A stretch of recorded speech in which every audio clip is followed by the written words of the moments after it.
is just one of the many signs or verses to let us know that one is what color, right? But watch this. Go back to Deuteronomy 28. Let's go back to the beginning of the Bible. So read verse 15 again. The book of Deuteronomy, chapter 28, verse 15. But it shall come to pass, if thou wilt not hearken unto the voice of the Lord thy God, to observe to do all his commandments. So God says, if we didn't listen to do all his commandments, read, and his statutes, which I command thee this day, that all these curses shall come upon thee and overtake thee. So God says, all these curses is going to happen to y'all. All these bad things going to happen to y'all if y'all disobey me. Or in other words, I'm going to whoop you behind. If you're hard-headed, I'm going to whoop you behind. But if you listen, I'm going to bless y'all. When you examine history, you'll see it was times where so-called black people, we used to rule the world. We used to rule England. That's all in the history books. But over the course of time, what happened?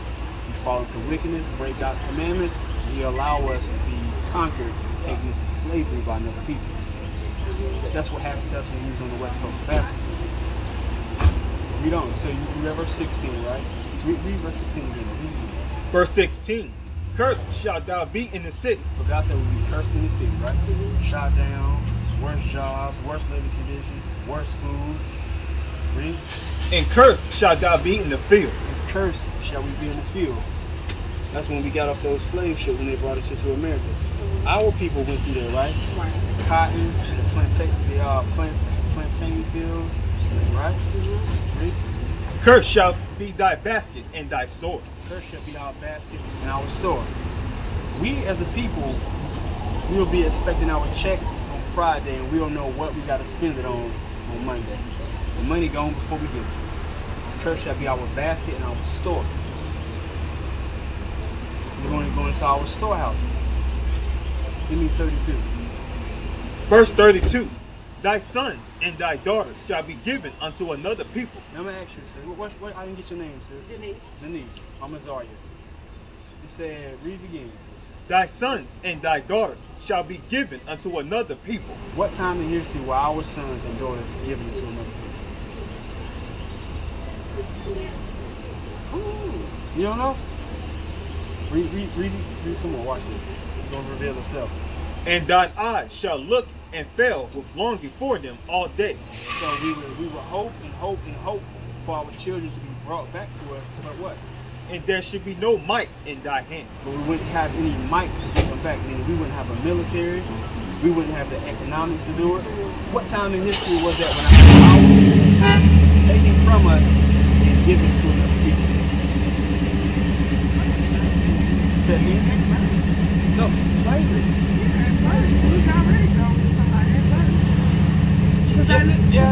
In some cases. Yeah. Right? Because what would happen is the so-called white man would come and he would split the family up. The man might go to Georgia, the woman and the child might go to Mississippi, Alabama, North Carolina. He would split the family up. So this is what this is going into. Read verse 37. Verse 37. And thou shalt become an astonishment, a proverb, and a byword. So God says we become an astonishment. You ever seen how brothers be walking down the street with their pants down here? That's an astonishment. Because we as a people come from royalty. It's never supposed to be like that. Sometimes you see a mother, she may have 3, 4, 5 kids, and she won't be taking care of them, right? When she go places, just be dragging them along, yelling at them. God said that's an astonishment. Why is that an astonishment though? Hold that, give me Deuteronomy 14:2. Why would something like that be an astonishment? Because at one time we as a people wasn't like that. We come from royalty, but today our current conditions is normal to us. But God said it's not supposed to be like that. To some of us, as a whole.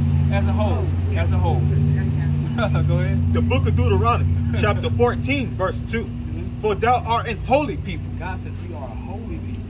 Meaning we separate from everybody else. We ain't supposed to be doing what everybody else do. Because God gave us laws. He gave us a heritage. He gave our men and women a way to dress. What holidays to celebrate. What food. God gave us all of this. It's all in here. But today, we are happy to subscribe to what society says is okay. or what society says is cool. What they show on TV, what's played on the radio, what's shown in the movies, right? You know? Unto the Lord thy God. We are holy unto God. And the Lord hath chosen thee to be a particular people unto himself. But God has chosen us to be a peculiar people to himself. That's peculiar. Read. Above all the nations that are upon the earth. Above all nations. That means that one time everybody else was below us. So when you look at the condition of our people today and you see how they act and how they behave themselves, God said that's an astonishment. Because he made us a noble, a great, a special people. Go back to Deuteronomy 28. I'm going to show you a few more verses, sister. Okay, I just got to take our stuff home. Go ahead, read 37 again. The book of Deuteronomy, chapter 28, verse 37. Yeah, finish 37, go to 46, and then we'll go to 68. And thou shalt become an astonishment, a proverb, and a byword among all nations. So God says we will become a proverb and a byword. A proverb is like a wise saying. Let me give you an example, right? Black people love watermelon. Mexican people always carry knives. Black people always late. Black people are Mondays. Why? Because everybody hate Mondays. Wise proverbs. And bywords meaning we would call ourselves hyphenated nationalities. African American. How can you be African and American? Right? For the sake of an argument. But how can you be African when Africa was named after a white man? Neo-Scipios Africanus. How can you be an American? It was named after what was his name? Amerigo Vespucci. So we don't come from two white men, but we will call ourselves these hyphenated things. But God calls us the Israelites. We don't. Whither the Lord shall lead thee. So the places we will be scattered in our captivity and slavery, these bywords and proverbs will be on our people. In every language, you have a racial slur to call us. Every language. Go to verse 46. And then go to 68, and then we'll let Sister Denise go. Verse 46. And they shall be upon thee for a sign and for a wonder. So God says, and they, curses, will be upon us for a sign and a wonder, right? Why? Because we was discontinued from our heritage. So now the curses are on us for a sign, so that when you look at the curses, like this sign, you say this is the barbershop, right? So the curses will be upon us that way, so that we will be able to identify with who we will be in the last days. Read verse 46 again. Verse 46. And they shall be upon thee for a sign. And they shall be upon thee for a sign. Wait. Let's not go too fast. And they shall be upon thee, right? The curses. Read on. For a sign. For a sign. And for a wonder. And for a wonder. Everybody, we in astonishment. Everybody wonder, after 400 years of slavery, how we as people can still stand on our 2 feet. Day in and day out. How we go through the worst atrocities and we still a people. We can still maintain. White man lose his job, he ready to blow his brains out. Read on. And upon thy seed forever. And the curses will be upon our seed forever. So it will be generation. Read. But thou servest not the Lord thy God with joyfulness. Read from the top. Verse 46. And they shall be upon thee for a sign, and for a wonder, and upon thy seed forever. Because thou servest not the Lord thy God with joyfulness. Right. Because we didn't serve God with joyfulness and gladness of heart, meaning we wasn't happy with what God gave us. We wasn't happy being the top nation. We wasn't happy keeping Passover. I'm going to bring it up to today's time. We'd rather keep Easter. God says keep Passover. We wasn't happy with keeping the Feast of Dedication. We'd rather keep Christmas. But God says keep the Feast of Dedication. That's the problem. We would rather be like everybody else when God made us to be on top and be a light and an influence to them. Matthew 5 says we the salt of the earth. We get a world flavor. But we rather be like everybody else though. We're not supposed to be like that. But because we broke God's laws, He allowed it to happen. Read. And with gladness of heart, for the abundance of all things. For the abundance of all things, meaning we had it all. We had everything. There was a time we didn't want for nothing. When you read the book of Solomon, he said, I never seen the righteous people begging bread. Read. Therefore shalt thou serve thy enemies, And for that, we will serve our enemies. Read. which the Lord shall send against thee, Which God sent against us to break his commandments. And what? The watch it. in hunger, In hunger, we will serve our enemies. and in thirst, In thirst, we will serve our enemies. Whenever we want food or water, where we got to go? To the store. We got to go get it from them. Yeah. We don't own the stores. We don't own the companies that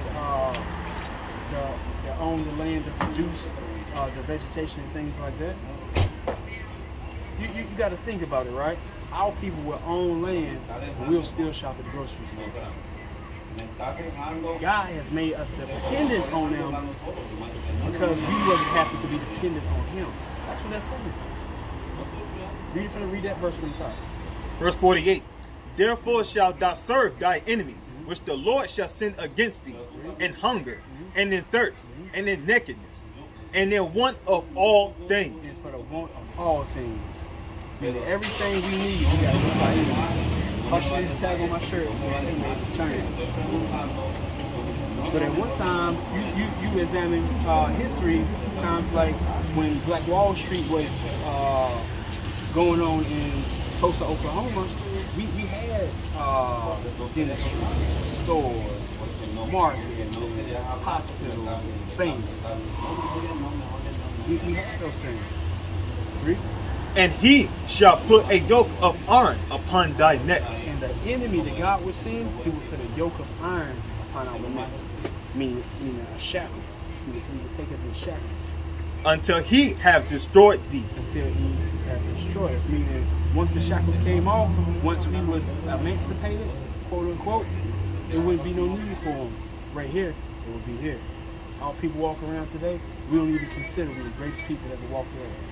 I try to tell people that in Maryland, we the smartest out of all races. We are the smartest. Which we let just take the credit. All the inventions during the time when we was in the cotton fields and stuff like that, that era, just to put a title on it, all those inventions we created. You're right, but the white man come behind us, take the invention and patent it, and he benefit from it. And watch this. This is the kicker right here. Says, give me verse 68. The book of Deuteronomy, chapter 28, verse 68. So we read, God says he would send the enemy against us, and he would put a yoke of iron on our neck, right? Watch this. And the Lord shall bring thee into Egypt again. So God says he would bring us into Egypt again. This time in history right here, this is when the Israelites came out of Egypt from Pharaoh. When Moses led them out of Egypt, right? So God is telling them just a few books over from Exodus that I'm going to send y'all back into Egypt. But right here, when you read the Bible, you have to read it precept upon precept. Meaning the Bible is written like a mystery. Sometimes you may read something in Daniel that'll explain something in Ezra, vice versa, right? So read these precepts. The book of Exodus, chapter 20, verse 2. So this is Exodus 22.